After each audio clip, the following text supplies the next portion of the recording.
వచ్చింది. నీ కథ చాలా బాగుంది నాన్న. నువ్వు పెద్దయ్యాక చాలా పెద్ద రైటర్ అవుతావు. కానీ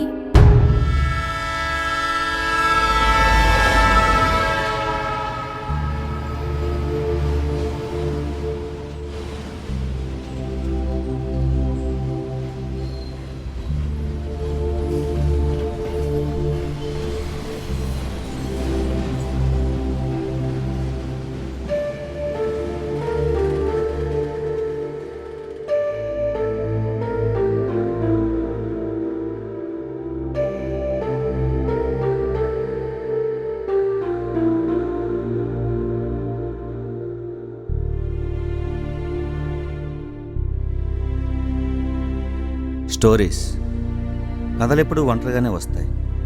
ఒక క్షణం కూడా నిన్ను ఊపిరాడకుండా చేస్తాయి. నీతోనే ఉంటాయి, నీ వెంటే అంటాయి, నిన్ను ప్రేమించమంటాయి. నీ మెదడులో కొన్ని కోట్ల ఆలోచన సైన్యాన్ని తయారు చేసి నీపైన యుద్ధం చేస్తాయి. నువ్వు బయట పెట్టాలని చూస్తే దోబూచులాడతాయి, నువ్వు లోపల దాయాలని చూస్తే ఇబ్బంది పెడతాయి. కానీ ప్రతిదానికి ఏదో ఒక చోట ముగింపు ఉంటుంది కదా. అలా 10 సంవత్సరాల క్రితం రైలు పట్టాల నుండి పుట్టిన కథ నాతోనే బ్రతుకుతూ నా ఊపిరే పీల్చుతూ ఈరోజు ముగింపు కోరుకుంటుంది.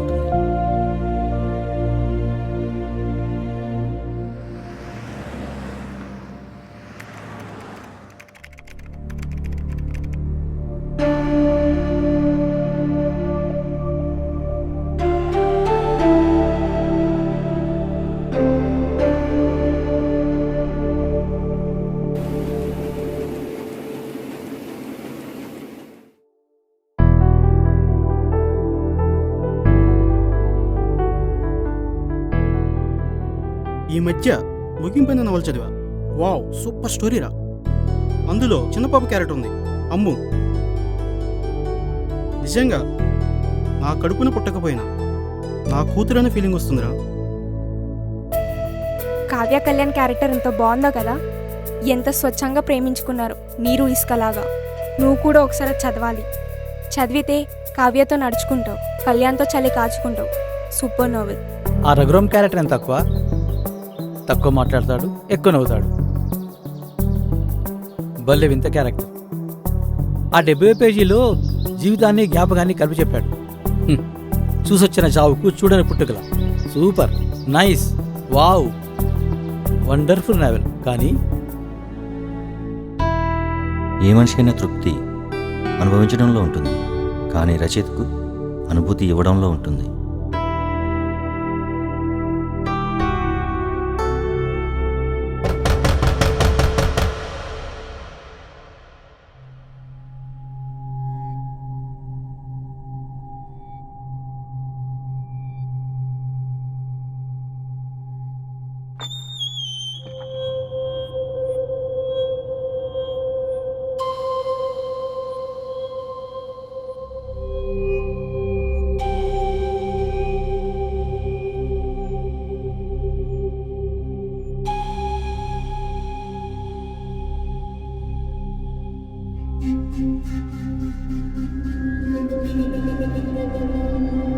ఎవరైనా చూస్తున్నావా?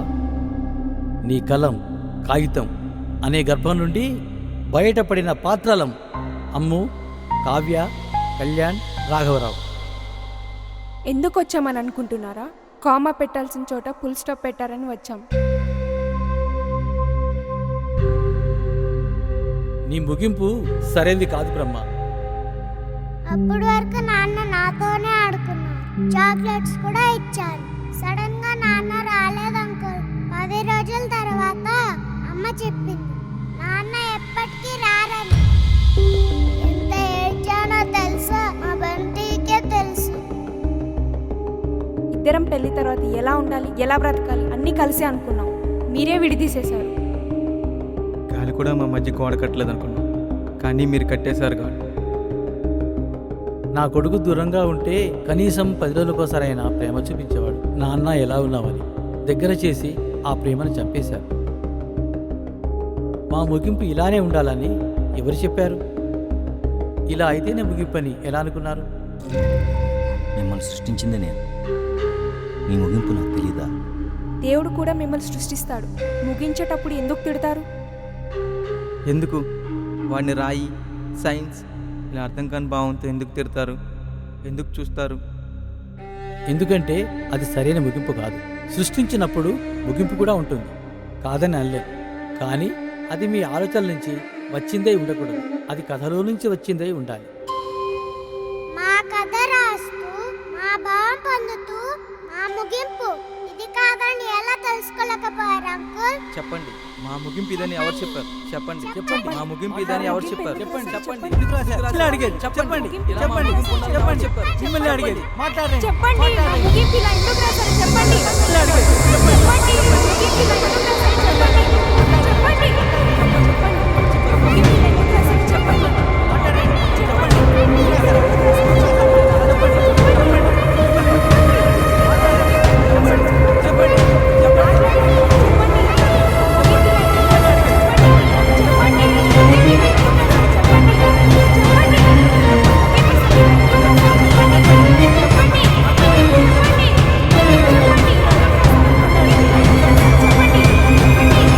Stop it!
నాన్న శ్యామ్ రా అన్నం తిందు.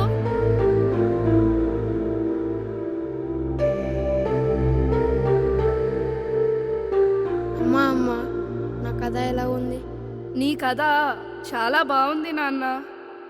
నువ్వు పెద్దయ్యాక చాలా పెద్ద రైటర్ అవుతావు, కానీ నీ కథలో ముగింపు బాగోదు. ఎందుకు బాగోదమ్మా? నేను మంచి ఎండింగ్ ఇస్తా. ముగింపు ఇచ్చేది ముగింపు కాదు నాన్న, ముగింపు కోరుకునేదే ముగింపు. కాలంలో పాత్రలకైనా కథలో పాత్రలకైనా ముగింపు మనం కోరుకునేవి ఇవ్వకూడదు, అవి కోరుకునేవి ఇవ్వాలి.